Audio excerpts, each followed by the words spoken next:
For Yakov Tetleroyd, daily prayers have taken on a profound new meaning. He escaped with his life after being shot in the arm at Bondi Beach on December 14th. I've never had to go through something this difficult in my life, but I feel just grateful to God. His father, Boris, was at the Hanukkah festival too. My father was murdered. He was a good dad, and I miss him very dearly. There's a big void in my life now that I'm not exactly sure how I'm going to fill. The last time I saw him, it was about 5 minutes before the shooting started.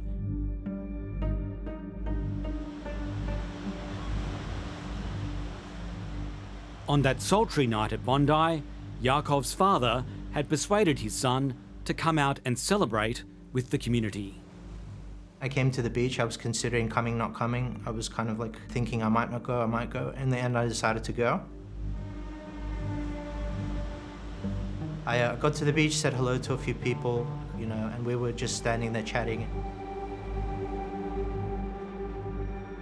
Everything was very peaceful, very calm, and nothing seemed out of the ordinary. And then I heard a gunshot, and then I felt a strong, impact in my arm. And I didn't realize I'd been shot. It was all very quick. It happened all very quickly. And then at some point I looked down at my hand and realized that I was in trouble.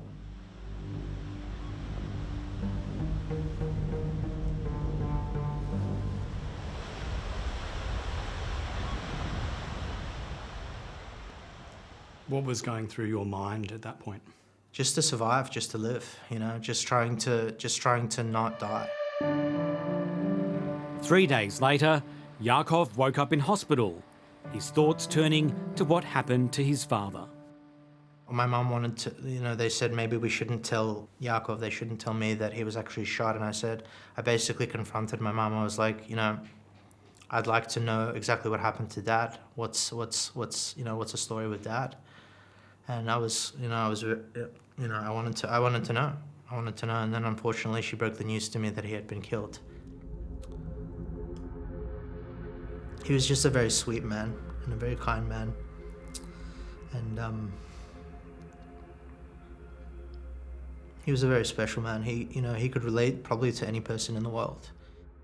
These are my father's tefillin. This is the shel yad, which is the arm tefillin. Father and son would use these sacred symbols to pray together. I just have to find a purpose for these items now because they were my father's items and he would use them. And that will bring merit to my father and to his memory.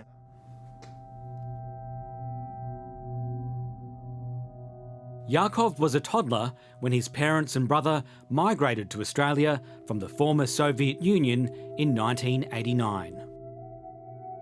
We just came, we just heard good things about Australia and we just wanted a better life. The Soviet Union was a very hostile place for Jewish people. The effect that this attack has had on me and my family has been a devastating one. And it was, for our family, it's been a very profound darkness. But for me, I'm just preparing for the dawn. I'm just preparing for that light that comes after the tragedy. I wanted to ask you about the gunmen. Yeah. One of the gunmen is dead. Yeah. The other has been charged. Yeah. What are your feelings towards them? Very good question. I think in regards to the gunmen, it's very easy to get caught in a cycle of hatred, to really demonize them. I was initially very angry and very unforgiving. It was a process. It was a process of, wanting them, just not being forgiving, just saying, may God, just wanting to devour them, just wanting for them to, descend to the grave alive. That's what I wish for these people initially. And, but I came to a point where I thought to myself, if I can forgive my own person, my own people, I can forgive these people as well. It's evil and it's sick.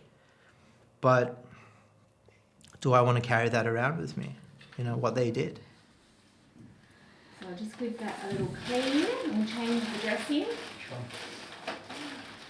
All right, and everything else okay? Yeah. Yeah, how's your pain at the moment? No pain. No pain, good, okay. It'll be months of recovery for Yakov, with staff from St Vincent's Hospital helping him in his home. So I'll just give the doctors a quick ring and see what they want to do. I was in hospital for approximately 28 days, 3 or 4 operations. They put in a plate, and then basically they rebuilt my arm. His injuries need follow-up treatment in hospital too. Previous gunshot wounds that I've seen have been small entry and exit wounds, whereas this was quite a significant blast type injury. So immediately, my thoughts were, hopefully this arm is salvageable. Plastic and reconstructive surgeon Dr. Roger Haddad was there observing the initial emergency operation.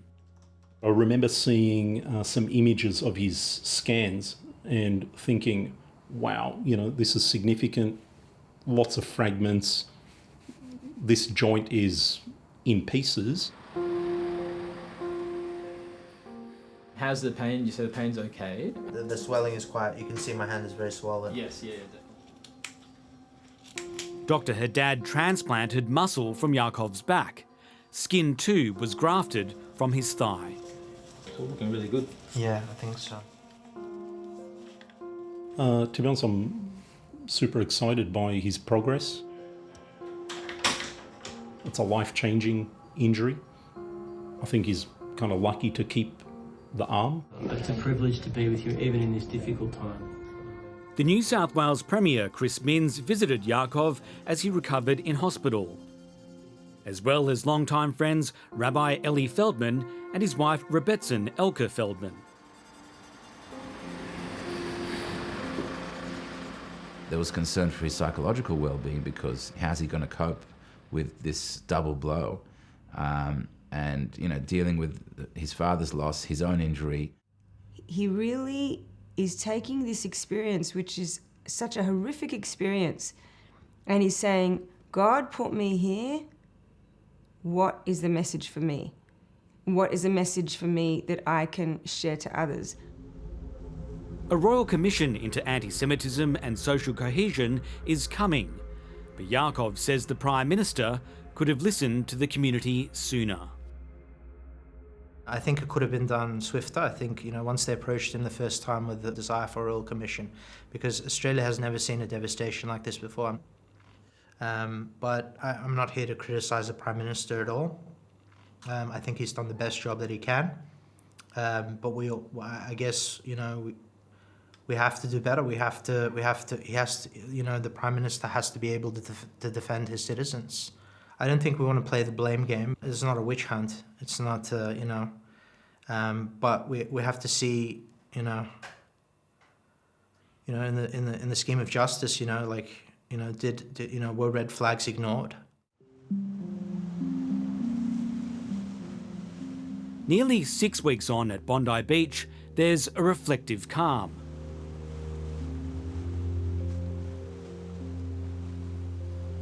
Yakov has returned for the first time to pay his respects.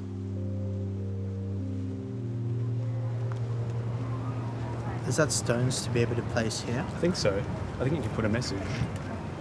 I'm just going to put a stone here. For sure.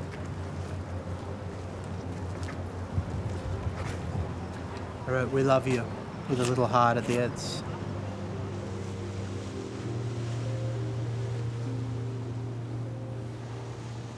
It feels eerie as we approach the now notorious footbridge. It's a mixed feeling. It's a mixed feeling because I was shot from this bridge. I was just over there. I was shot from this bridge. So you can see, it's completely it's an open, it's almost like a killing field. I can't believe I'm seeing this. Is this your first time back? Yeah. Wow. How are you feeling? I'm an optimist. I say Shema, Israel, Adonai, Eloheinu, Adonai. I think that with God's help that this will be a turning point. Thank you. Really what I'm concerned about is just to make sure that something like this never happens again. Australia has to be a peaceful place.